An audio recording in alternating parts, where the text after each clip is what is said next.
Welcome to Anything New. My name is Matt, and as always, I'm here with Opie Hey. and Pete. Hello, friends. Anything New is a podcast where we talk about anything new we've been using, perusing, or consuming. Guys, we are back after a week off, a week where we were together. We finally got together in person. I haven't seen you guys in person in over a year, and it's been less than that, but still a while for you guys as well. We all congregated together up at Pete's house in Ohio, and shenanigans, hilarity ensued. Good times were had by all. We watched movies. We swam in the pool. We survived in a power outage of Oh my gosh, we went. We went. What was it? Like 16 hours without power, which was crazy. Yeah, it was 3 It a.m. felt like 16 years.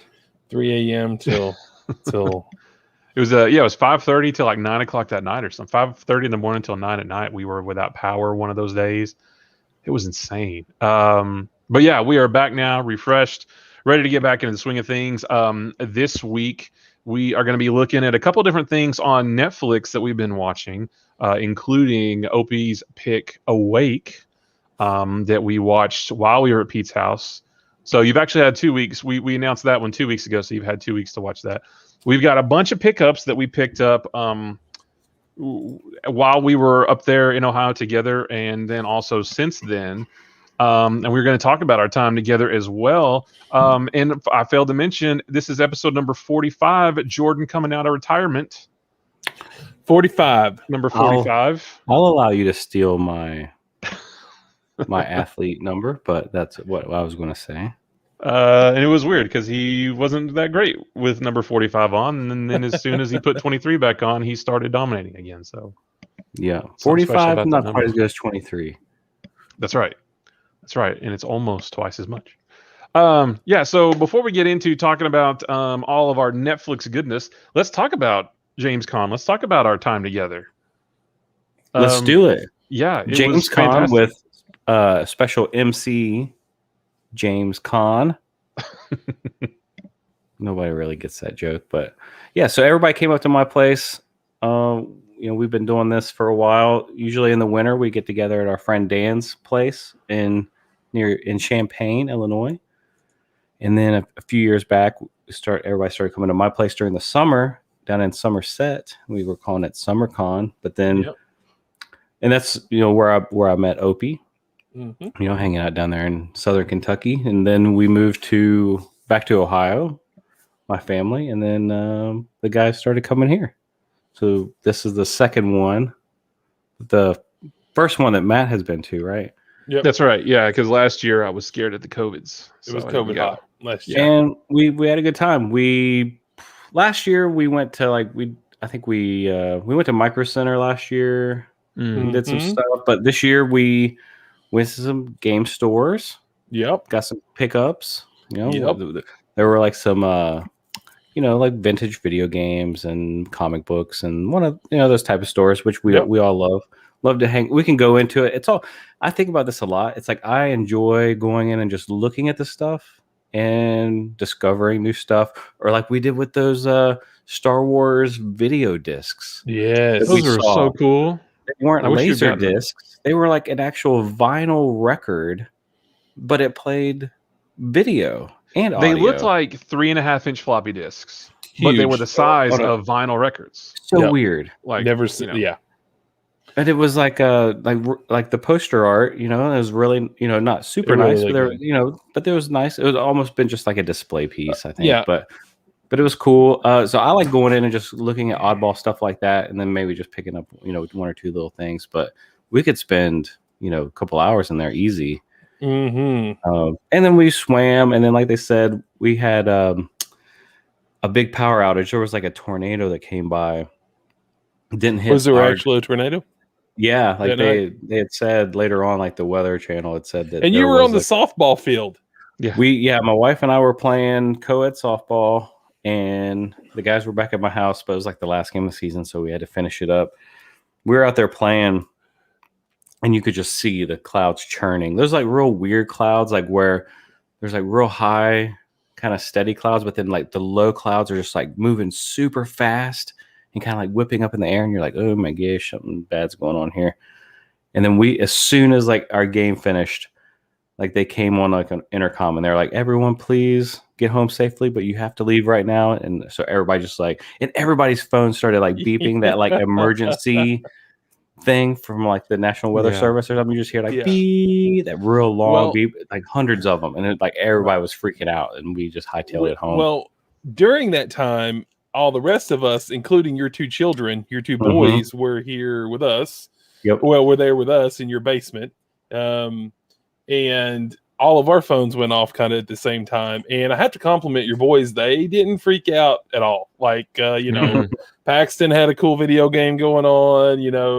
Peyton was just chilling on the couch watching, watching basketball.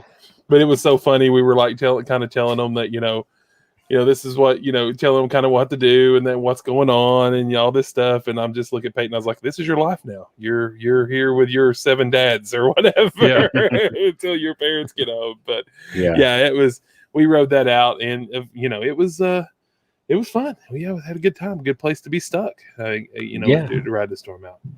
Yeah, it was cool having you guys up. We played a lot of ping pong. I got a little ping pong table set up. Yeah.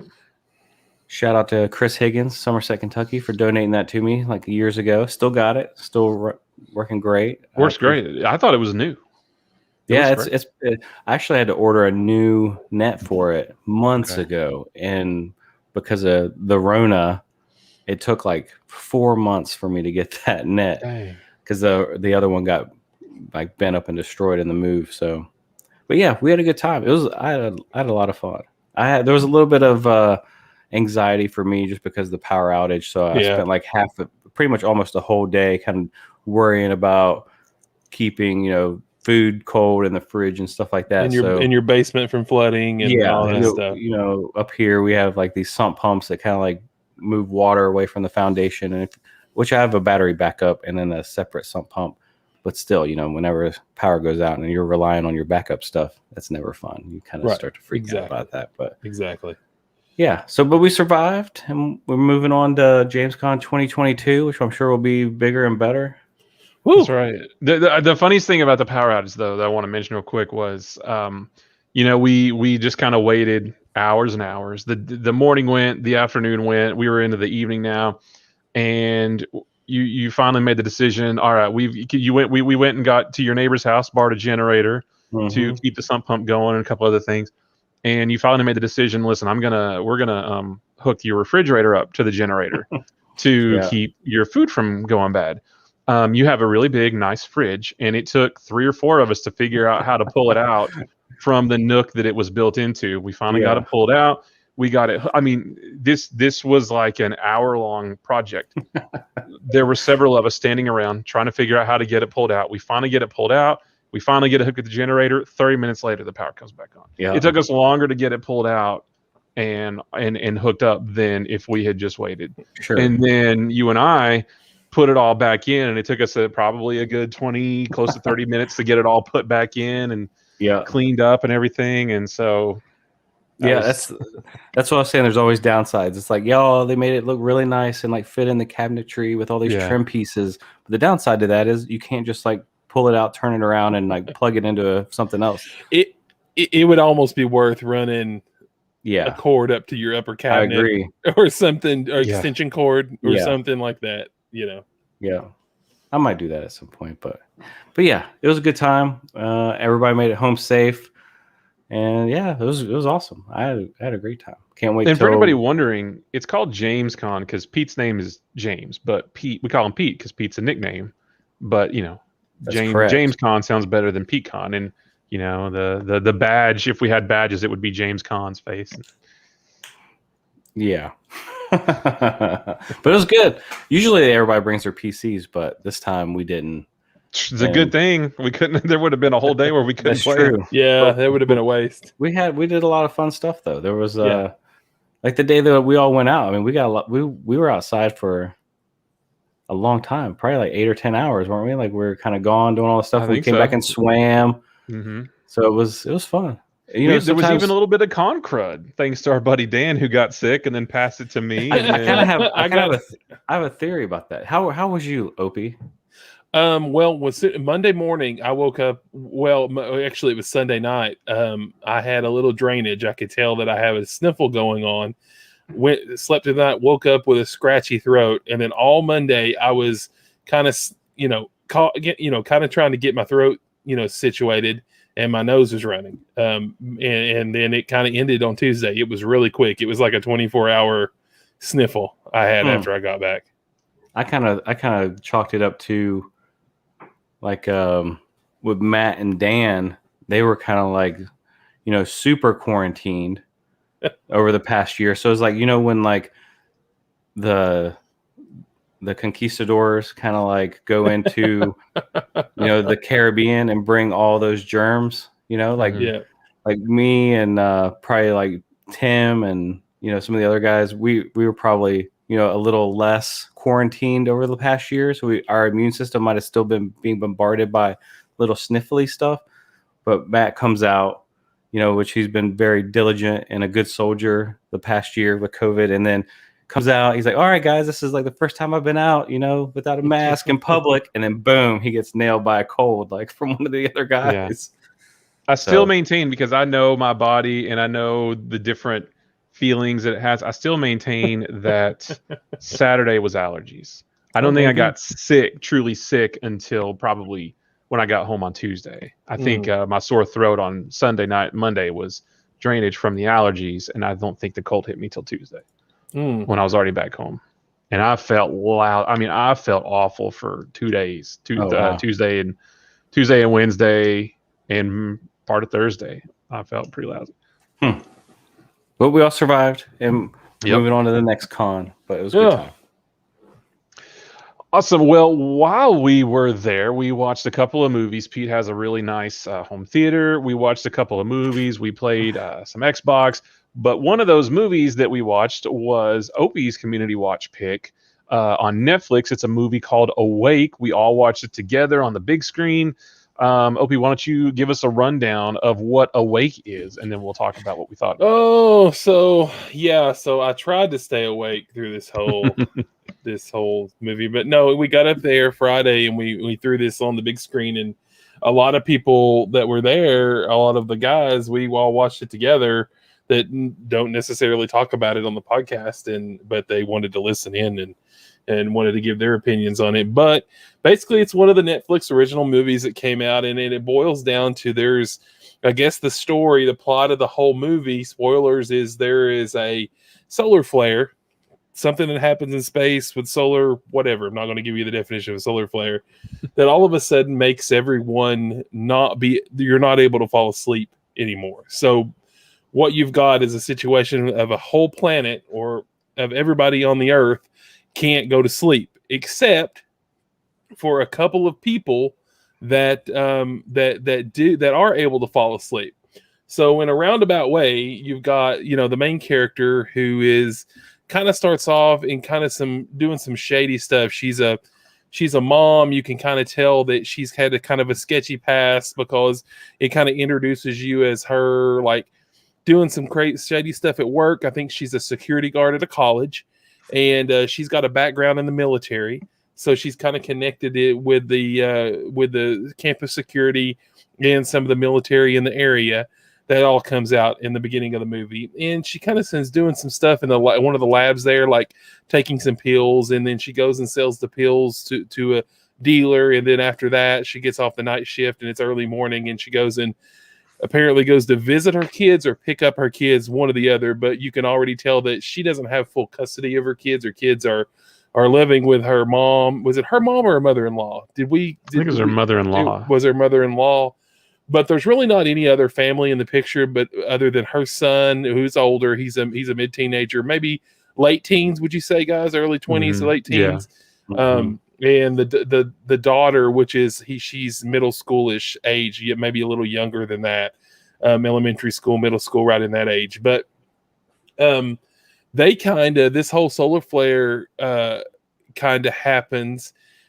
People start kind of going crazy after she picks the kids up, and they're traveling in the car, and they have a car accident where the car actually flies into a river, And right during all this chaos, They totally ripped that off from The Office, by the way, when Michael yeah, and Dwight were when following they the were listening GPS. to the GPS on that one. Yeah. But so they fly into the river, and the only person that has any trouble was the youngest daughter, who has to be resuscitated. So that's a key point in this whole thing, is she has to be resuscitated during this time, which means technically she died, and then there's happens to be some police there, and they do CPR and they bring her back to life. So the rest of the movie kind of is where they're trying to figure out what's going on.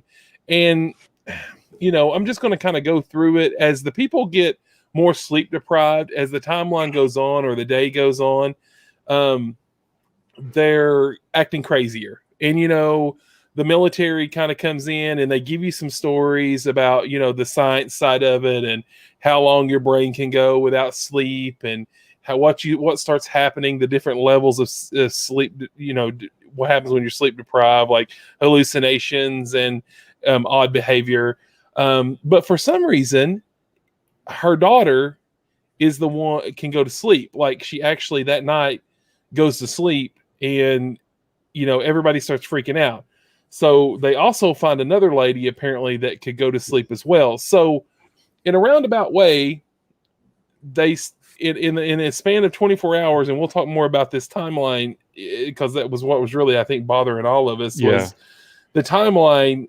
Things start just really escalating really quickly in the show. Like, for somehow, some way, I don't even follow this part. The mother-in-law gets the daughter to a church where they've already got some kind of religious awakening cult type of thing going on in this church, where people have already gathered and they're proclaiming the girl that can sleep, like this chosen one, like she can sleep, she's going to be the leader of us all. And it's like almost post-apocalyptic within 12 hours of this thing happening. That was the biggest thing. It was the very next day, and the world has already gone to hell. Literally, like, people are looting. The killing military each other. already they've already done all this research. After the purge just 24 hours. The purge is begun. So so they get out of that situation with one of the deputies goes crazy, starts killing people because they don't want the girl to leave. But and so the rest of the movie kind of in a nutshell, they're trying to make it to where was that military lab base at? I don't remember, but it's some kind of lab. There's some kind of headquarters lab HQ that they're trying to get her daughter to. In a roundabout way, it's like, Rick Grimes or anybody in a post-apocalyptic movie. They're on the road, they're trying to dodge crazy people. There's situations they get in where the girl gets taken. There's the prisoners get out. One scene where the prison lets loose in a small town they're in. They pick up a prisoner who actually drives them half the way there. When they get to the military compound or the lab where the HQ is, it's heavily guarded by military, and they get in some way. They get in, she sneaks in and gets everybody in there. But by that time, it's 2 days with no sleep, and they're literally lost. Everyone has lost their mind. The people at the military compound, they've got all the scientists, and the scientists have made this medication cocktail of like steroids and vitamins and things that kind of can helps your body not be so sleep deprived. Keeps you stimulated. Keeps you stimulated a little bit and keeps your mind right. But that was just like, it was acting like it was a black tar heroin. They were all hyped up on it and not making good decisions. So the very end of it, spoiler, they figure out that what makes you sleep is you have to die and become resuscitated. And basically they figure that out. How did they figure it out? The brother, right? He dies, and they use the defibrillators paddles on him, wake him back up, and he totally, I guess, goes to sleep or something, or they figure it out. He passes out and is actually able to stay passed out or something like that. So I guess they go on from there trying to fix the rest of the world by killing people and bringing them back, I guess. Yeah. The way they end the movie is they their mom, the main character, they actually drown her. Just they stick her under, like they take her to a lake, stick her underwater just long enough to essentially kill her, and then they perform CPR on her, and the very last thing is you hear her breathe. Like, You know, what's the so chances that you would be able to tell exactly the point where they are deceased, and then be able to bring them back? You know what I mean? Like, come on, like, geez. Yeah. So the funny thing about the movie is, and actually, I mean, I guess it kind of made sense because they did talk about how the solar flare messed with everyone's internal clock, basically the wiring in your brain, and everybody's got this internal clock, and they talked about how that's why we can't sleep anymore, is because the solar flare messed with our internal clock. So it, in that context, it does kind of make sense that you dying and coming back sort of resets that. But I just thought it was funny because the answer is literally humans have to be turned off and turned back on again. Yeah. That was literally the solution to this problem, is humans have to be rebooted. But yeah, the craziest thing about it, like we said, there was so much that happened the very night. It was one night that everybody went without sleep, and by the time we got to the very next day, like you said, religious experiences and people looting, and the prisons are let out. The news is proclaiming the end of the world already, and the army already has all this research done on this. After just 24 hours or less, they did explain that, you know, after 24 hours, your body is kind of tired. After 48 hours, your body is even more tired. After like 96 hours, you start to hallucinate. They did explain that all of that, like timeline, everything that happens to your body after lack of sleep, that whole thing is sped up. So what you would experience after 4 days of not sleeping, you're going to experience that after like 2 days. Everything's accelerated. There's no indication as to why that is. I get solar flare, I guess, but it's still, so that makes sense. That still doesn't make sense why after just one single night everybody would just be losing their minds. I mean, I thought it was all right. That whole thing, and that was early in the movie too, like day 2, and everybody was going crazy. That I was taken out of the movie from that point on. Going in, I was like, okay, this sounds like a cool premise, but once I realized that their timeline was accelerated unrealistically, it took me out of the rest of it. Yeah, it was a really good premise to a movie, but man, he just got out of hand, just like not even a cut scene that said, you know, 2.5 weeks later. I mean, I could have lived. That's all they needed. I could have lived with that. 2.5 weeks later. Yeah, or some like little like news thing going on in the background saying after 2 weeks and we still don't know what's going on with, you know what I mean? Like nothing like that. It's just like, I don't know what, I just don't see society just losing, like everybody. I would be, just like you guys. I mean, we would sit at home and just figure out what, I don't know. I don't think, I can't really say, but it wouldn't be the next day, because I think we've all worked night shift before somewhere, or stayed up all night and then went to class the next day, and probably pushed 12 to 20 hours or something like that when we were younger. But, you know, I mean, gosh, Gavin stayed up. I think I still heard him up at 5:15 this morning, and then he got up at like 10 and went to Lexington school shopping this morning. Like, come on. Yeah, I mean, how many like college kids and younger would have looked at that first night and been like, what's everybody freaking out about? So what, you stayed up, like, you know, I've been awake for, I mean. Yeah, it wasn't for me. I didn't really like it, but it is what it is. I mean, I think that we kind of are seeing like this where we're like, oh man, all these streaming services, they're just pumping out new stuff. That's so awesome. Yeah, but you know, there's a high percentage of it that might not be that great. And there's quantity versus quality. Yeah. Which, you know, some people might like this, but I didn't think it was that good. But if I can say, we did watch another movie. Yeah, I was wondering if it's not in the show notes, but I was wondering if we should talk about it. Was Opie there at this point? Or No, did we because watch we it on watched Sunday? on Sunday night after Opie had left. We watched another movie, and What'd you guys I think you and Dan and those guys like kind of liked it, but I thought it was really good, and I'm kind of like I can't wait to watch it. Probably with Diana, or maybe let Diana bring some of her girlfriends over for a movie night because they like scary movies. Yeah. Because I thought it was called The Unholy. Have you seen that, Opie, or Mm-mm. any?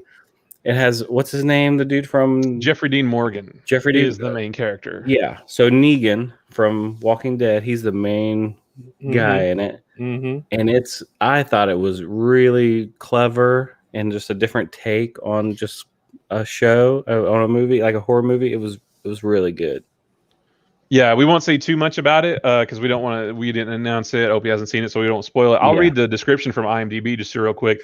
A hearing impaired girl is visited by the Virgin Mary and she can suddenly hear, speak, and heal the sick. Like she's all of a sudden she's got all these she can do all this divine intervention and she heals people. There's a boy in a wheelchair, she heals him.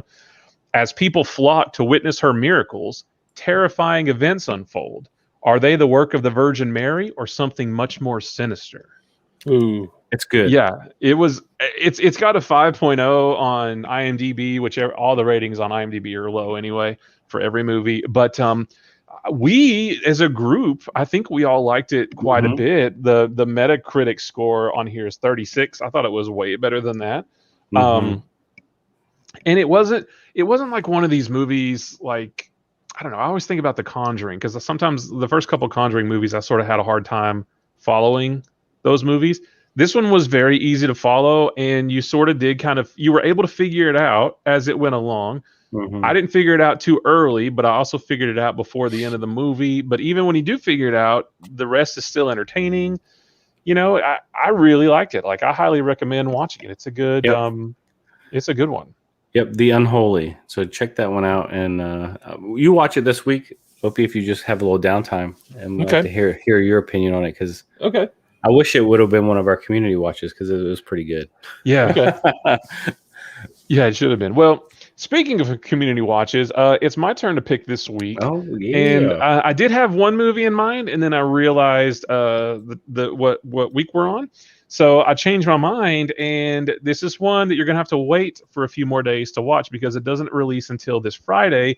It's called The Tomorrow War with Chris Pratt. Oh yeah. It's on cool. It's an Amazon Prime, it's a Prime Video exclusive.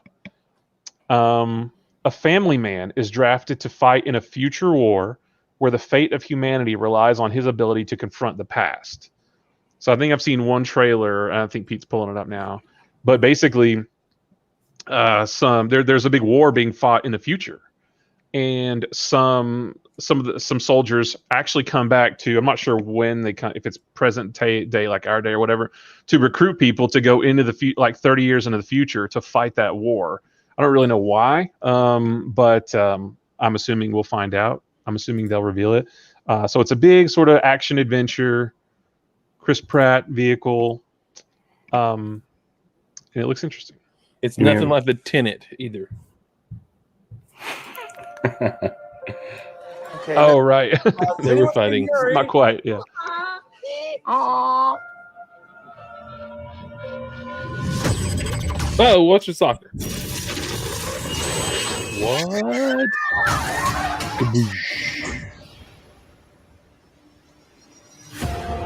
We are fighting a war 30 years in the future. It's a joke.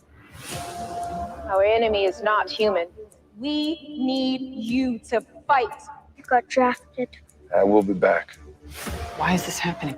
What about the teachers' deferment and the veterans' deferment? If I don't go, they're going to draft you in my place. But if something does happen to me, you and Miri will be taken care of. If something happens to you, Dan, 70% of draftees do not return. Sometimes a man does what's best for his family, not himself. Move your shirt, please. What's this for? It's just a test. Oh, a seatbelt. Is it a driving test? No, you don't have jokes in the future?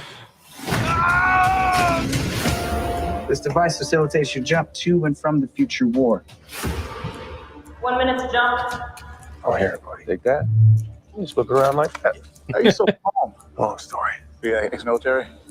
Kind of a short story, I guess. 3, 2, 1. In 11 months' time, all human beings in the future will be wiped from the face of the earth. Unless you help us. I was trying to save my daughter. If I gotta save the world to save her, then I'm gonna do it. This is the end. The human species will disappear from the face of the earth. Uh-oh. We're literally living on borrowed time. There's still a chance that we can stop this war from ever happening. So we gotta fight. Well, it's nice knowing you. Whoa.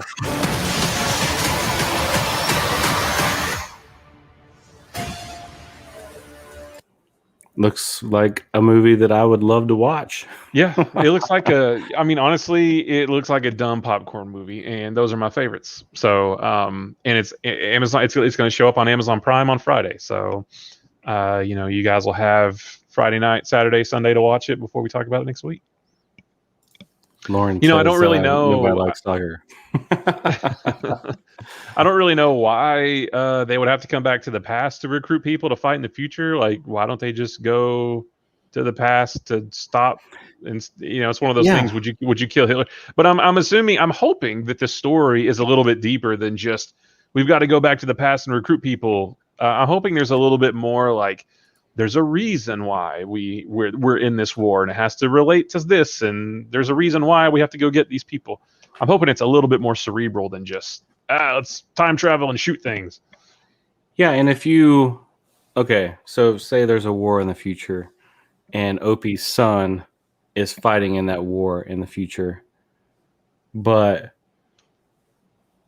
you go back and recruit his dad, and then he gets killed at a later date. I just like there's always will it pull it Back to the Future? Like on there's you? always time. There's always Gavin time continuum things. Yeah, like I could be fighting side by side then with he your just son, disappears. and then I die, and then he just poops. Just like always, that kind of stuff hurts my well, brain. then wasn't wait, what movie was it that they explained why that doesn't happen? That was Tenet. That was Avengers Endgame. Was it? Yeah, because by MCU time travel logic, anything you do that changes the past creates a new reality, and they actually explore that in the Loki series on Disney Plus as well. Yeah. So then if you talk about Gavin comes back to recruit Opie, his dad, to fight in a war with him.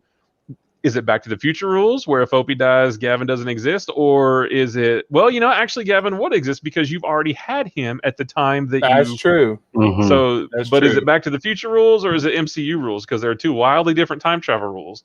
Time travel movies make my head hurt, man. I mean, you have to be, I like them, but man, they can get away from you real quick. I agree. But yeah, I'll watch this. Love Chris Pratt. Yeah. So this will be good. I'm excited. I totally forgot about this, so I might have to have a few guys over, fill in friends. While you guys are here. Replacement friends, right? Replacement friends, and have a little movie night this weekend. Yeah, that'll be good on your. Perfect. That'll be good on your theater. Yeah, for sure. But yeah, it doesn't come out till Friday though, so we'll have to wait a few more days. So moving on, sticking with things we watched on Netflix. Speaking of Awake, we have also been watching while we were at Pete's house last weekend. Season 2 of a show called Black Summer dropped. Well, most of us hadn't seen the first season yet. I think our buddy Lauren, who was there with us, he had seen it. And then our buddy Dan, you guys have seen him on the show before. I think he had seen it as well. And I don't know if any of the rest of us had seen season 1. I was aware of it, but I'd never watched it when it came out. So me either. We talked about it a bit while we were there. And when I got home, I was like, you know what? I'm going to try this thing. I want to try it out. So Black Summer is it's a zombie apocalypse show. So your first comparison is Walking Dead. Okay, it's a show similar to The Walking Dead in that something causes an apocalypse with zombies. These aren't Walking Dead zombies. These are more like Zack 28 Snyder, Days Dawn of the Later. Dead. Yeah, 28 Days Later is a good example. These are Fast those kinds of zombies. zombies. Yeah, Slow zombies, fast zombies. These are That's fast right. zombies. And I don't want to say too much about the zombie. We don't really, just like The Walking Dead, we don't know why. We don't know what caused it. Apparently, this is a prequel to Z Nation, which I didn't know that. I've never seen Z Nation. Knowing what I know about Z Nation and this, they seem like two totally different things, but whatever. But this is unlike The Walking Dead in that in The Walking Dead, you've got Rick Grimes and Michonne and Andrea and Carol and Daryl, and you follow this group as they progress through this world. And, you know, characters die along the way and it's tragic. Well, Black Summer, there almost is no main character. There are characters that you follow. One thing I'll say about Black Summer, and this isn't a spoiler because you'll find out really quick, they are not afraid to kill characters like it was nothing. Like you will be with a character for 3 episodes, and then that character will just get shot in the head in the middle of them running away from something, and they don't even dwell on it. You know, in The Walking Dead, you know, a character Andrea dies or something, and it's a whole episode about I can't, you know, she died saving us all, and we're gonna bury her and make a memorial and blah blah blah. This one, a character dies and they just keep going, and they never mention that character again. Some characters you barely even learn their name, and characters will group up and then they'll split off, and there's no loyalty to anybody, and they split off, they rejoin. But the biggest thing is the way it's shot. It's shot sort of out of sequence. It's almost like shot in these series of vignettes. So the very first episode, you see Jamie King is the main actor. She plays a character named Rose, and you see her and her husband and her daughter. Assuming right toward the beginning of this whole apocalypse thing, and they're running, and you sort of follow them for a few minutes down their journey. And then it goes to a black screen, and each time it switches to another vignette, it has like a title for that sequence. So the next sequence is somebody else's point of view as they're running through the streets. But then off in the distance, you see, oh, wait a minute, that's Rose over there. And so it's shot out of order, and you're seeing it from different points of view of different characters. And eventually they all merge, and then they split. You might watch... you might see a sequence of a group of people in a house. And it's like, wait a minute, who are those people and how'd they get in that house? And then a couple sequences later, it shows those people discovering the house. And it's like, oh, that's who they are. And this is where they find the house. And it's all out of sequence, all out of order. It's not too hard to follow though, but it does get a little bit distracting sometimes. You know, it's different. It is a zombie apocalypse show, but it's, you know, it's a little bit the same, a little bit different. And I both very much enjoy it and am infuriated by it at the same time. What do you guys think about it? I like it. I'm on, I think, episode 5 of season 1, and I do like the kind of like, you know, it's almost shot like shaky cam documentary style, you know, where there's just like, you know, it's just like real weird camera angles on a lot of stuff, and just like it's not real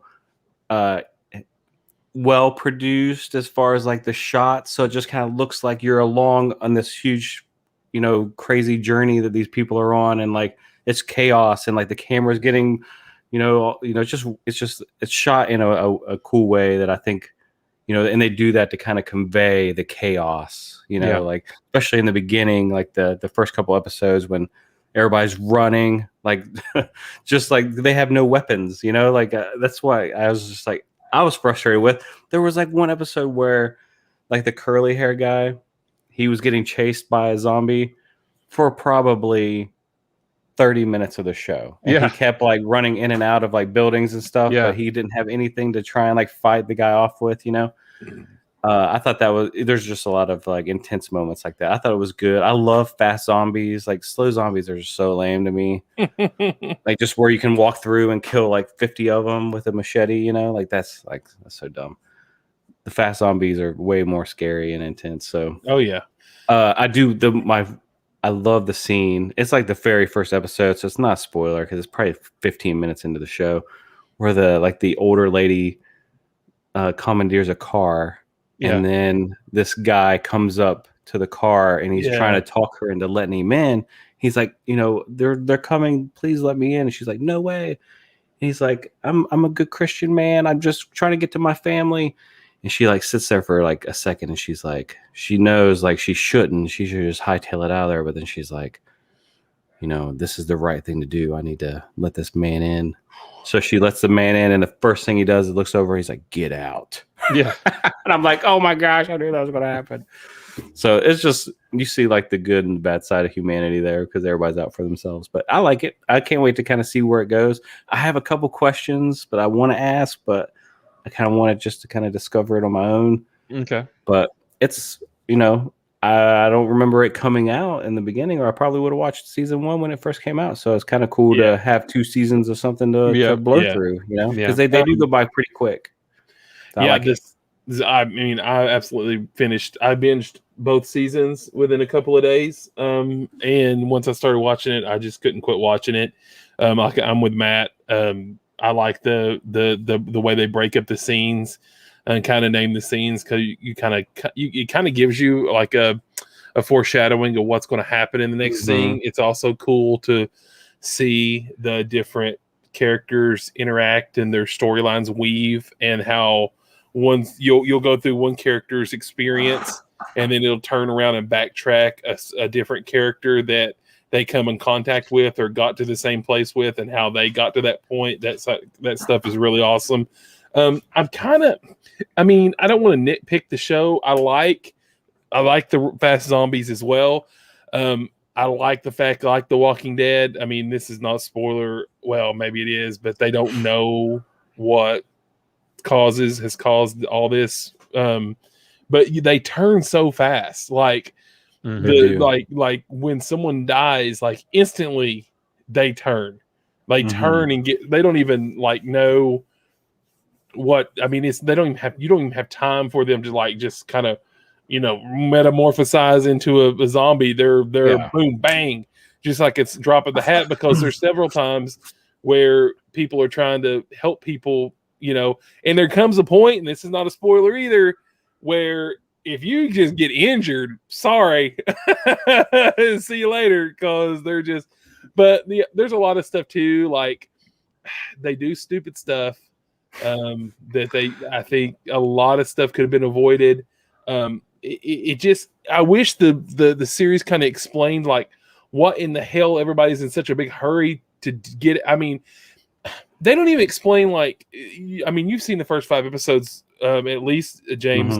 Like, everybody's in a hurry to get somewhere, like to shoot shipped off, like they're going to nuke the houses or something like that. I don't know, but they don't say that. That could have helped a little bit if they say that in the beginning, or there's like a horde coming, or a bunch of zombies coming that way, and everybody are trying to get to those trucks to get out. That's just, but like you said, a lot of the kind of stuff that kind of gives me anxiety is the interaction with people. And in that day and time, I know it's the movies, I don't know how that would ever play out in real life, but you just can't trust anybody. And I'm a nice, trustworthy person, but golly, you don't know who you can trust. And a lot of that happens through the 2 seasons of it that makes it kind of interesting to talk about. Well, listen, we have to assume that these people that are living in this universe of Black Summer, they have had television and movies during their life. Yep. If you see people acting like zombies, why would you try and shoot them in the chest with guns for like the first with 8 bullets, 10 bullets, 15 bullets? You have to go for the brain. Like everybody knows that. Like that's like zombie 101. So why? Well, people in the Black Summer universe know that too. They have vocally said, Did you shoot him in the head, or it's got to Yeah. be a headshot or something? So the people know, and they still don't shoot him in the head. Yeah, and like even the military guys in the beginning, they're like, just shooting the guys in the chest. I'm like, oh my gosh, like, don't They you know, waste bro? so much ammo. Yeah. Yes. And I told Matt this too. It's like eventually, like in The Walking Dead, they got just so comfortable. Like everyone just used knives. They just would knife Yeah. the zombies in the head. And no Yeah. one, I think maybe one or two people in this whole 2 seasons actually. I don't know. I know the zombies are much more fast and probably strong. They look stronger. These zombies in Black Summer, you wouldn't be able to just knife in the head Yeah, they because look they're stronger, stronger. they're faster, they're more alert. Yeah. Yeah. But it is good. I like it. So I'm glad that we're watching, and we'll probably hit back on it once we all. Have you finished it, OP? Yeah. And you finished it. You are on the last episode, Matt. I've got one episode left in season 2, which I'll probably watch tonight. Okay. One thing I'll say real quick is the show infuriates me though, because I've never seen so many people make so many dumb decisions. Like we were talking about, nobody shoots in the head, everybody shoots in the chest and the legs, which doesn't work. Even outside of zombies, I watched an episode today. I won't spoil anything. Let's say that there's a group of people, and let's just say they find a box out in the woods. Let's call it a box, and they want what's inside the box. The box is really heavy, so they say, so rather than take all the stuff out of the box, they say, let's push the box over that ridge, and then we'll get what's inside, what's in the box. And there's a whole sequence of 1, 2, 3, 4, 5 people trying to push and pull this box. Again, I'm just calling it a box. They're pushing it up a ridge. Screaming. And it's so heavy, 5 of them can't do it.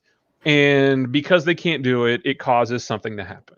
And I'm saying, why? What does it matter if you get the box over the ridge? Just let it rest right at the bottom and get all the stuff out, and then just carry it. There's 5 of you. You can carry whatever's in the box. You can carry it. Like, I've never seen everybody. It's like everybody loses brain cells whenever this zombie apocalypse happens. Nobody makes any smart decisions. More than once, there's been a scene of different groups of like paramilitary guys, with the vests and the guns and they go in and they're, giving signals and, all that stuff and giving all these military signals. So, they're like super trained, ex-military probably, but they also never check closets. They zip into a room and they clear. Oh, nope, except for the 14 people in that closet right behind you that you didn't bother to check. So many stupid people in this show making the dumbest decisions you could possibly make. But the other thing I don't like too is I don't like the way that this show portrays humanity, because instantly, the minute this happens, nobody trusts anybody. Yeah. And everybody's out for number one. And if you're lucky to have a gun and you come up across somebody, instead of saying, hey man, let's get together, or like in The Walking Dead, they're still sort of wary of newcomers, but they say, how many walkers have you killed? How many people have you killed? Why? Those are the 3 questions. And then like over time, they sort of integrate into and form a larger and larger group. And you see later in the seasons, they're able to start a community and all this stuff. In this show, if you have a gun and you come up with somebody else, you kill them and you go on, because nobody trusts anybody. And I hate that. Yeah. I don't like the way it portrays. Except for the huge drug-induced rave that was happening in the one episode, Yeah, like in the basement. Like, what the heck was going on there? Like, they were just like, screw it. Like, the world's ending. Let's just like have a big orgy. Like, that's thought that was very odd. Anytime somebody comes across anybody else, it's automatically kill or be killed, instead of, hey, let's settle down. Safety in numbers. We're all armed. We have a better chance of surviving if we stick together.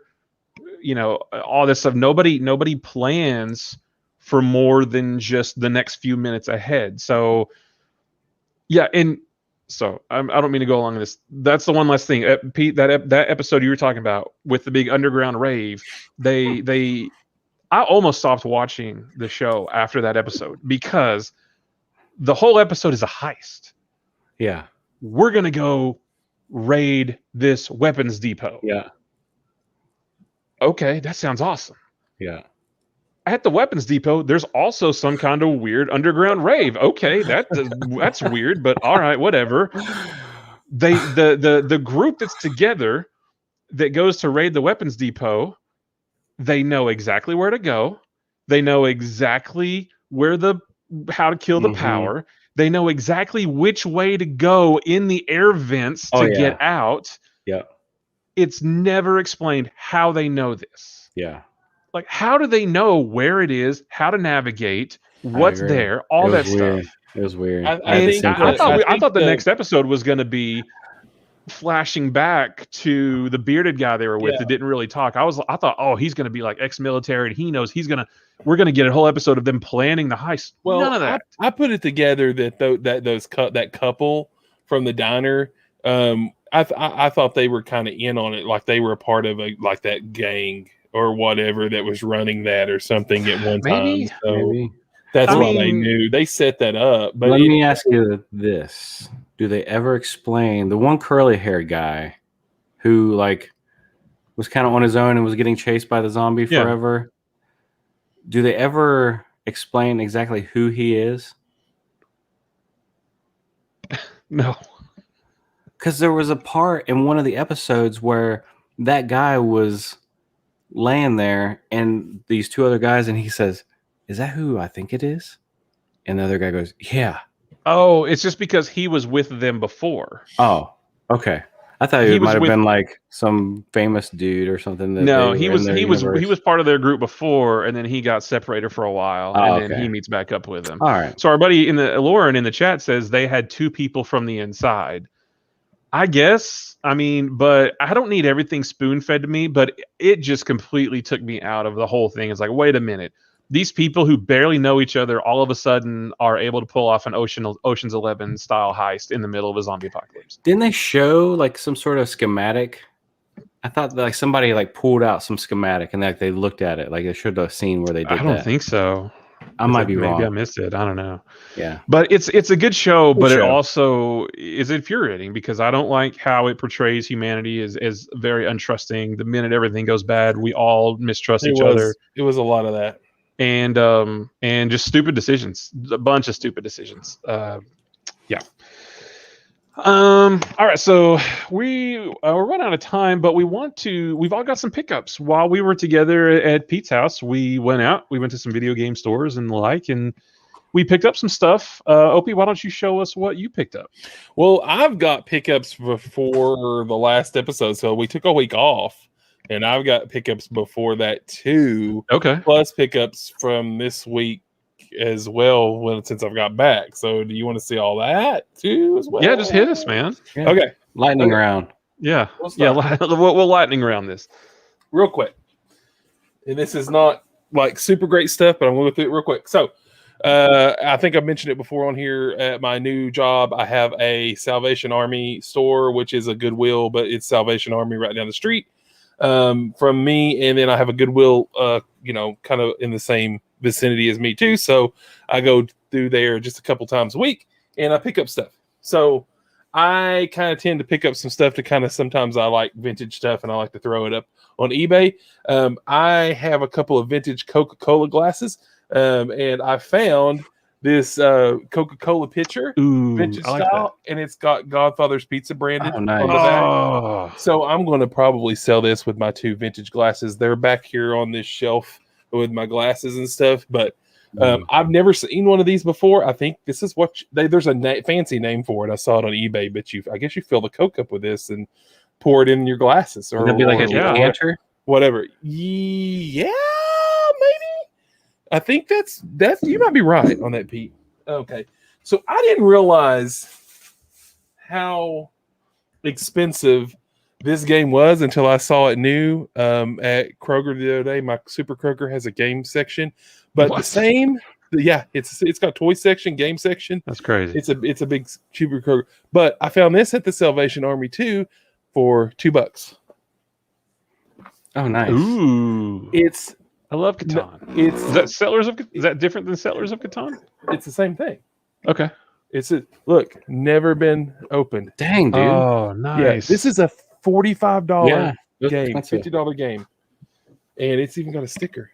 Catan in there. Ooh, But put yeah, that on I the don't know if I card. want to resell this or keep it. I think the family may like it. It's got some damage on the top, but yeah, $2 for that. Pick that up. Pete, you're gonna like these. Hit me, Couple baby. couple of VHS coming up. Tell me it's the Burbs. No, it's NBA's Awesome Endings. Okay. Vintage NBA. I may Nice. throw that up on eBay. They were going for like $10. I looked it up, but it's really cool. I may keep it. And I bet that Larry Bird one was the one where that awesome ending where he stole that inbound pass and like ran back and shot that 3-pointer. And this one's all Larry Bird. And these are CBS Fox, so they're not any kind of generic like rip off. You remember all the highlight films back in the day that would come up all the time. Like I used to watch all like they would send you a free one or something. You get one with a pack of smokes or something back in the day. I picked up another copy of Wii Sports. They had it. This is a $20 game that if I wanted to resell it, I could. I don't know why Wii Sports is $20, but it is. And I picked up a Black Keys CD. I don't know if you guys like the Black Keys at all. Yeah, they're okay. It was pretty good on that one. All right, some bangers. Next. Okay, so I think you guys probably think I'm weird for buying this stuff, but if you ever find this is crazy, but trackballs and ergonomical keyboards, the keyboards that are 2 pieces, buy them and look them up. I got this Logitech trackball. This is a $30 eBay trackball. Yeah. No way. I cleaned it up. Yeah, all day long. Our buddy Dave loves the trackballs. Loves the trackballs. I had with them. The one I had one trackball, and it was actually wireless way back when it was cool to have a trackball, I guess, in the early 2000s. I still have the ball from it, but I don't have the actual trackball anymore. But it's all over the place, $100 trackball if I could ever find it again. What? Yeah, eBay wise. Like, what would they? Is that the PS2 end? Is that what it's called? PS2? No, it it's looks like USB. It's USB. But in the box, like I was looking it up on eBay, in the box, it comes with 2 3.5-inch floppies for the drivers. But I did plug it in at work, and it did work. I used to play WoW in bed on my laptop with a trackball because you can't really move a mouse on your sheets. But I had a trackball, and it worked. Like it worked. I was able to play WoW really well. But I can't remember if the ball was on the thumb or the fingers because there's 2 different kinds of trackballs. I picked up some vinyl at the Goodwill. It's kind of in rough shape, but I just thought I'd rescue it. I got Billy Joel, The Stranger. If you ever know who Billy Joel is, it's pretty good album. Yeah, he's from Green Day, right? No. Oh. Bruce Springsteen. Born to Run. I don't know if you ever heard the song Horse with No Name, but the band is called America. Yeah. This is one of my dad's favorite bands, and we had this exact cassette tape when I was younger, and we listened to this album like front to back. It's all their greatest hits album from the 70s. I had to pick that up because I was pretty nostalgic on that. And Cheap Trick live at Budokan. This is a pretty popular Cheap Trick album. It's a gatefold album, but this is in pretty good shape. Is that what that's called? Called gatefold? Yeah, this is called a gatefold, like a gate. I had no clue. I had no idea that's what you called that. That's cool. Yeah, that's gatefold. We're learning all the terminology. That's all right. That's all right. So that's cool too. So those are those pickups. All right, now we can move on to the JamesCon stuff. Yeah, oh gosh, Jesus. Wow. So So you got a gallon of milk in there? yeah. So we go to the one Epic Game Store that James goes to. It's called Epic Loot. Epic Loot in Centerville, Ohio. Shout out. It's a cool store. In Centerville, Ohio. And they've got the one section is the main store, and then the other section used to be like tables, card games, and stuff like that, right, James? That's usually what they still have big events in but there. You're telling me that they've never had stuff over there to purchase until we went like they did this time. So I always just kind of looked over there, but it's just tables. But yeah, you blew my mind when you came over and were like, "Hey, there's a clearance section over here," and I'm like, "What?" So James is in the regular section, kind of poking through and picking out games, and I run over to those because I see Dan looking at PS2 games. And so I see these shelves and shelves of like PS2, original Xbox, and then all these NES carts and Super NES carts and all these vintage carts. And there's just, you can tell if you collect games that there's a lot of doubles and things that it's the dollar bins is basically what it was. So we went over there and we picked some stuff up, which is if you're a new collector and you want to fill in the holes, what better way to fill in your holes than to get cheap games, which they were running a special. What was it? 3 for $5 or 2 for $5? $2.99. Yeah, I think it was $1.99 or 3 for $5. So like that, yeah. It was cheap because, like, even if you were to find any of these common games, you know, like a Hogan's Alley or something on eBay or anywhere like that, it's always around $5. You know, even just for a common game. Mm-hmm. So I picked up. I've got a Dreamcast. I only have one game for the Dreamcast, and it's a Sonic game. But when the Dreamcast first came out, I was really into sports games. I still am into sports games, but for collectors aren't really into sports games because they're just all over the place. But I had to get NFL 2K, which is just. It blew my mind when this game came out, seeing it on the Dreamcast. I've never seen a better looking football game than. Did they have Dreamcast games? Yeah, they did. They only had. I have my Dreamcast. I don't have any actual Dreamcast games for my Dreamcast. There was I was sick that day, or I would have looked more. There was NFL 2K, 2K1, NBA 2K, which had Allen Iverson on the front, and 2K1, and then I don't remember what the other one was. I think it might have been hockey or something, but I just picked that one up. Going down the NES, Skater Die, classic game, love it. Oh my gosh, I played so much Skater Die back in the day. The Tengen RBI Baseball was an instant classic with me and my brother. RBI Baseball was one of the. You could simulate years and years of seasons on that. Section Z, which is something I used to rent all the time. Never really owned it, but it's a nice little side-scrolling shooter. Yeah, I actually own that one, and it was cool because you could shoot in front of you or behind you. Star Voyager, don't know much about this game. I think I've rented it maybe once or something like that, but I'll have to look and see what comes out on that one. Here we go. Here's one Pete. We got back home. Don't make fun of me. That was the day we didn't have electricity at this point. Yeah, 3 copies of this. He had actually accidentally picked up a couple extra copies, and he gave me one of those, so I appreciate that. That was Out Under Turbo Racing. And Super Spike Volleyball and World Cup. This is a double cart. I remember playing this a lot. This has got the animation. You remember the game River City Ransom where it's got the little dudes with the real big heads? That's the kind of characters that are in this. I think it's Tecmo. No. Who makes this? Shoot, I don't even know. It doesn't say. Nintendo.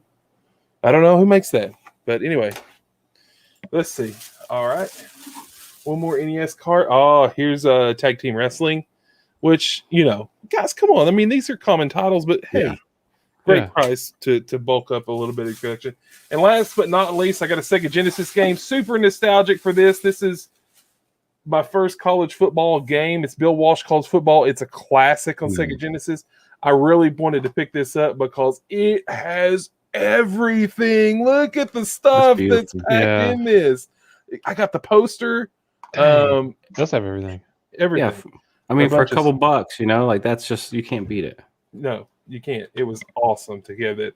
And the Sega carts are so awesome. Okay. Oh, did you say you wanted to see a little bit of Star Voyager NES gameplay? There it is. There was a game on Atari called Star Raider. I think I told you about this one time that came with it actually had the keypad for Atari. You used the controller and a keypad. And its big knockoff was it actually had ships shaped like TIE fighters. There's one because it kind of looks similar to this. I think I've definitely probably played this.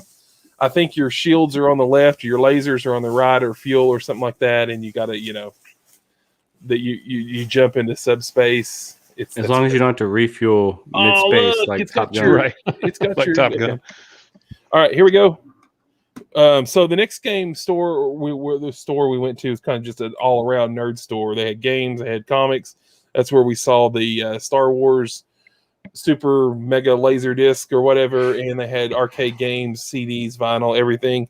They had a $1 CD rack that I picked up some cool stuff on.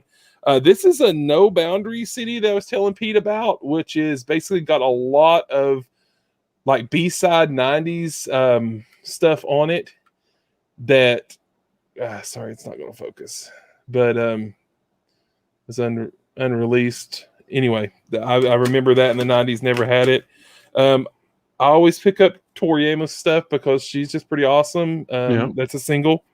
You're feeling a little emo on a rainy day. You got to play some Toriamos. Yeah. Jane's Addiction. This is a Jane's Addiction single. It's got some stuff on it, cool to have in the collection. And I got Pharrell's NERD band. I like their stuff. It's really unique to rap. It's rap and rock all kind of together. So $4. He likes the clean version though. Shut up. This has got the. I know what you're talking about. All right, that's it. Woo. Nice, Pete. What you got? Well, my pickups. I picked up a few NES cards too, but today I have so many here of these Game Boy games that I picked up at Epic Loot. I'm just going to focus on them, and then maybe next week I'll hit my NES cards that I picked up. But I'll run through these real quick. These are all just original Game Boy games. Yeah, $1.99 per cart, which is an amazing price on these. Been picking up all my Game Boy stuff. I love it. Batman Forever. That one's. This is a jet fighting game called Turn and Burn. I thought it said Turk and Burke. I was Turk trying and to figure Burke. out what that was. Got a place to Miss get some Miss Pac-Man. Pac-Man. Pac-Man. That's a good one. We got some Bugs Bunny. Yeah, played that one. Nice. Wait, these are Game Boy or Game Boy Color? Game Boy. Well, they're Game Boy. You can pop them in the Game Boy Color too. Okay, I couldn't They're remember. like some little, different colored sprites and stuff on there. Yeah. The Game and Watch gallery. So I haven't put this Whoa. in yet, but apparently it's probably a few games, from the Game and Watch little handheld. So there might be like a Mario on there, something. I don't know. I'm excited to see that one. Just got the little regular like Nintendo branded tennis. Yeah, Nintendo. They've got Tennis. that new Zelda Game and Watch coming out. Hey, is that the Yeah, they Nintendo do. Tennis that's in Virtual Boy? There was a tennis in Virtual I don't know. Boy, or was that Mario Tennis? Maybe I'm not sure. Probably This Mario. one would be interesting to see because remember how the Killer graphics on this were like Instinct. revolutionary at the Yeah. time. But I wonder what it looks Wow. like on Game Boy. So That was a big game for I the know. the Super Nintendo, right? I think so. yeah. And it was like, remember, it was just like the graphics were incredible. So I'm sure it doesn't look quite as nice on the Game Boy. Play action football. Word. Great Always game. didn't. I never liked play action football because it was the down view on the football. I never liked it. Yeah, it was different. This is a good one, just regular like Mario Golf. Yes. For $1.99. Yep. Didn't even know this existed. Blades of Steel. I had no idea there was Blades of Steel on the Game Boy. I bought this one strictly because of the cover. Bo the Jackson. cover here. Thought that was really cool.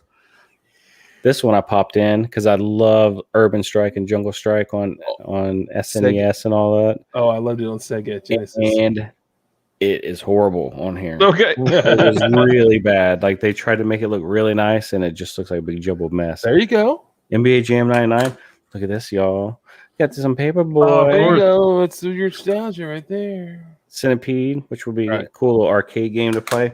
But then here's the ones that I kind of wanted to showcase because I kind of pulled up a little bit of gameplay for each one of these. So I'll go through these real quick here and let you see it. Let's see if we can do this. Dun, dun, dun, dun. Check this out. This is College Slam. So Opie, we saw a game there that was College Slam for Sega Genesis, where Yes. it's like a. I was going to ask you if you ended up picking that up. I did not. This is like an NBA Jam version, but college and on the Game Boy. But this is like a Michigan That's like State NBA Jam. Michigan State versus Texas. So this is college teams, but like in an NBA Jam format. So yeah, That's cool. I think so I'll play that. too. Like it looks, quick and kind of crisp. You got to remember, like Game Boy, you can't expect too much from that. It's Oh yeah. there was not a lot going on hardware wise. Let me see. Check this out. This is the one I'm really excited to play Oh. because I love these kind of games. This is the Motocross Maniac. That looks like Excite Bike, only does. crazy. But So- that was before there was. Do you guys remember when Flash games got really, really hot? Yeah, And this was. I've got so many. I've played so many games like this on my phone. Yeah. Yep. I mean, look at these physics engines. It's like legit. Like that's really how motorcycles do Yep. things. So I'm sure It's like the wheels aren't even turning. Yep. they spent a lot of time, getting the physics engine right. So props to them because that looks dead on.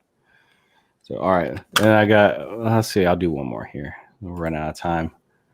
This one was cool. This is Solar Striker. Ooh. Never seen this one. Never even heard of it. Metal Jesus but would like this one. Yeah, it would. This is kind of like the like a bullet hell type game, but Yeah. not. You don't have to shoot as many bullets, probably because they couldn't put as many things on the screen due to hardware limitations. So you got a few on there. It's like your 1943 game or whatever. Kind of just ride around there and shoot stuff. But that's cool. Yeah, that's it. And then I got some NES games that I'll kind of hit on next week because I got a bunch of those and want to give them a little bit, give them the time they deserve. You want to tease. You want to tease them. Yeah, but yeah, all those were picked up at Epic Loot, and they had these big binders. Yeah, just binders, like for like baseball cards or something, with all these plastic sleeves, and then on the front it just said $1.99. So I'm just a sucker for stuff like that. So I'm just like, ooh, I'll buy this, and I'll buy this, and I'll buy this. And before you know it, you've bought 40 games for $80, and it's like, wait a minute, it's supposed to be cheap. You know, wasn't supposed to spend that much money. It adds up. But when these games are worth like $50 a piece, then I'll look like the genius because that's going to be really soon. Game Boy is coming back. Well, speaking of those binders, those $1.99 binders, I partook of those as well. I don't have a Game Boy or a Game Boy Color, but I do have a Game Boy Advance SP, which is basically the Game Boy, but it's the silver, like the clamshell with the backlit screen and all that. So I like to collect superhero games, whether they're good or not is irrelevant. So I picked up a few out of those $1.99 binders. So I got Fantastic Four for the Game Boy Advance. I got Spider-Man 2 for the Game Boy Advance. Yes. I got X2 Wolverine's Revenge for the Game Boy Advance. These all came out of those binders. I got the Incredible Hulk for the Game Boy Advance. I'm kind of interested in trying that one out. And I got Spider-Man 3 for the Game Boy Advance. So I got Spider-Man 2 and 3. It's so much better seeing color after. Oh yeah, This is Spider-Man 2. Like Game Boy Advance, that was my jam. Like that was like the one that I really like. I had a bunch of games that I wish I still had on Game Boy Advance, and I worked in a call center, and I would sit in my cube and like take calls for like Sam's Club credit and just like burn up my Game Boy Advance for like 8 hours while I was taking phone calls. I'm not gonna lie, this looks awesome. It does look good. It looks looks great. I mean, it does. And I also bought 2 Beyblade games for my son, but I don't have them down here. He hasn't tried them out yet. But I have no idea if they're any good. But he likes Beyblade, and there was two different Beyblade games. I can't remember their names, but for $2 a piece, I got those for him. And then the only game I got these were bought at the Epic Loot, Epic Comics and Games. What's it called? Epic Loot. Comics Loot. and Games. Yeah. So I got those. The only other thing that I bought there, which was not a real easy $2, was I bought, and Pete found this first, but didn't buy it, so I did. Spider-Man for the Sega Genesis in the case. This was $15, but I couldn't pass on this because it looks. I love the cover art, and it's in such good condition. It doesn't have the manual, but the cartridge looks real good. Yeah. I played all these Spider-Man games on the Genesis back in the day. Those Genesis cart boxes just hold up so well. They're rigid. Yeah. They got like a plastic, clear coating over the top of it. Yeah, that just looked so good. And so the NES cart boxes were just like a thin cardboard, So sometimes you'll find these that are like pulled down and stretched though. That's why I was and this is like clean too. It's not all like fogged up or dirty or whatever. That looks good. It looks like it's just been waiting for you to buy it for 25 years. Yeah, so I just had to get that. And then when we went to the other place, I found a couple things. I used to collect all of the DC animated movies on Blu-ray. I kind of fell out of getting those over the course of a few years, but recently I've been wanting to go back. I've got a bunch of them, but there's a few I don't have. I've been wanting to go back and get the ones I don't have so I can have the entire DC animated library on Blu-ray. Well, I found 3 of the older ones. Well, one of them, I guess, a couple of them don't count. I don't know. But I picked up Superman Doomsday, Okay. which was actually the first of what's considered the beginning of the entire DC animated run. I got a couple that were before that though, but I still count them. Now, let me ask you Batman. something, Matt. With these animated Blu-rays, do you get anything extra that was not on the DVD, or is it a screen for screen copy, just in Blu-ray? I don't know about DVD and Blu-ray. I don't think the Blu-rays have anything extra. Right. So, did you own those DVDs? Of those? I've never owned any of these. Okay, not even in DVD form. Not that I remember. Okay. Batman: Mask of the Phantasm was the very first Batman animated movie. Batman the Animated Series from the 90s. Yeah. This was the first animated movie that was ever released. Same Bruce Timm and all that, same animation. But I've never owned it before. And then Batman and Mr. Freeze Sub-Zero is maybe the second one, I think. But I've never owned any of these. Technically, these aren't part of, I guess, the DC animated universe because they came out in the 90s before all that stuff. But animated DC on Blu-ray, so I've just been trying to get all of them. That's everything I got up in Ohio, but I did get 2 things in the mail today. Speaking of DC animated movies on Blu-ray, I got the brand new Batman: The Long Halloween Part 1. This came out last week, I think. I haven't watched it yet. Just came in today. But this adapts the Jeff Loeb, Tim Sale Batman: Long Halloween story, which I still haven't read, but I've got the trade over there. I can read it. So this is part 1 of a 2-part series of movies. We need that on Plex. I don't know what Plex is. Or Blockbuster. Not bad. I don't know what Plex is either. I don't know. But so I got that. So I'm super excited to watch that. And then our buddy Dan, he's big time streamer over on Level Cap TV. Big time. He's, affiliate, getting ready to be affiliated. I mean, influencer extraordinaire, always influencing to get stuff. Kiss stealing, wheeling dealing, son of a gun. You better get in while it's hot. Yeah, he's been playing a game called Scarlet Nexus, and he influenced me to get Scarlet Nexus on the PS5. So yeah, I went ahead and picked this up. I've never played it, but what I've seen looks good. He had good things to say for the demo that was on Xbox, which I could have played a while back and never did. Now, Matt, how much was that? It wasn't another $70 game, was it? This was $50, which is why I got it. I've said before that I really love everything that Xbox is doing, and I want to support them, and that I was only going to get PlayStation exclusives for the PS5, and I was going to get everything else on the Xbox. Well, the Xbox version of this was $5 more, so I was like, okay, well, I need PS5 games, and it's cheaper, so I'll get it on the PS5. So I haven't played it yet. Well, of course not. It just came in today. Our buddy Dan just hit 50 followers. Let's go. Oh, Congrats, did he? Nice. Dan. Congrats, Dan. It was at the 51 when I was on there. Oh, yeah? Dang. Yeah. That's awesome. Well, this is one of the games he's been playing. And, of course, like I said, he's a big-time influencer. And he influenced me to get this. So, yeah, we'll try it out. It's an anime-style game, but the combat looks really fun. He also influenced you with a cold. He did influence me with a cold, that bastard. Scratchy throat. But yeah, so that's it. That's it for my pickups. Yeah, awesome. Yep, lots of games. It was a good time. There's a lot of cool stores up there. We'll have to come back. Oh, there's more that we didn't even hit on, and we didn't go to IKEA. We didn't go to Micro Center. I mean, there's right. a ton of stuff. There's no time. We didn't have time to go to Home Depot, Bed Bath and Beyond. We didn't have time. If I had felt better the day we went to those places, I probably would have wound up with more. But that's all I could my eyes were starting to glaze over. I'm like, I don't know, I'm done. I can't look at anymore. I'll take these. Oh, I did get one other thing that I can't show at Epic Games, Epic Loot. I got my front door is right up those stairs, and right outside of that front door is my brand new Spider-Man doormat. Oh, nice. Yes, that's right. That's what.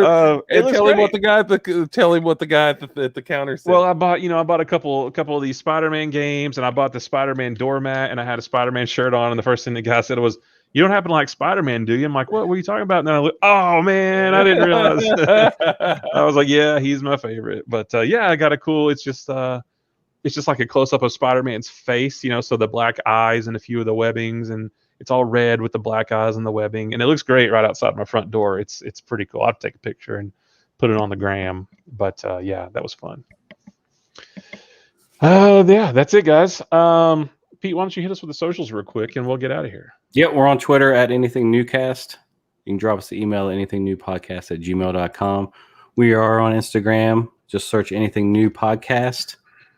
You can watch us live, bit.ly/anythingnewYT, and hang out with us on our Discord, where we talk about all the same stuff that we're talking about on here, but in type form. In text form, yeah. And we hang out in there. It's bit.ly link, Anything New Discord in #1. And it's a good place to hang. It's a safe place to talk about all your nerd stuff, because we do 24/7. Oh my gosh, we got anime, comics, movies, TV, all that stuff. All the stuff. Music, sports. If you're into that, we got a place for sports over there. Yeah, OP. So it's not just all nerd stuff. I got real quick. I just want to ask one question. This soccer that's going on right now. Yes. Why is it called Euro 2020 when we're in 21? Because they didn't get to do it last year because of COVID. But why wouldn't they just skip it? So are they going to have two? No. It's okay. So the European Championships is Europe only, and then they do that every 4 years, and then they do the World Cup every 4 years. Okay. So these same teams they play. Well, the World Cup includes the whole world. The USA can qualify, but this is the European Championship, which is just Europe.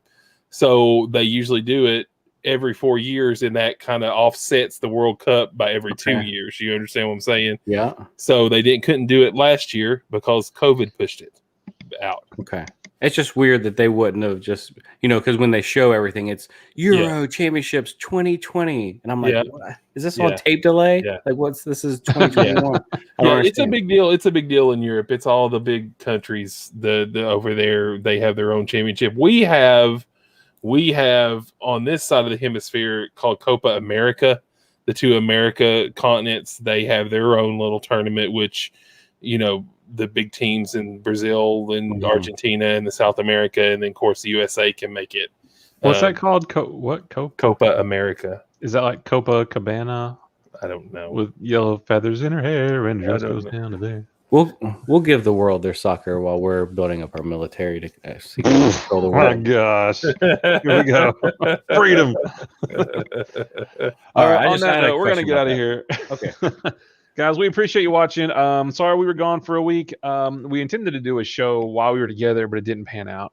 Half of us were sick and half of us were gone, and there was no electricity. It was a wild weekend, so it didn't work out. But we're back now. We're back on our regular schedule, so we'll be back next Sunday or Monday. Sometimes Sunday nights don't work out. It's like for me, it's like the busiest season for kids' activities. I've got kids in golf, kids in swim, kids in basketball. So it seems like I'm just like a human taxi service. Kids in the hall. Kids in the hall. Yeah. But But try our best. Yeah, we'll be back in a week or so. Just check the Discords and the Twitters and the socials and all that. And don't forget to watch the Tomorrow War on Friday or Saturday or Sunday. And we'll see you next week with episode 46. Thanks, guys. See you.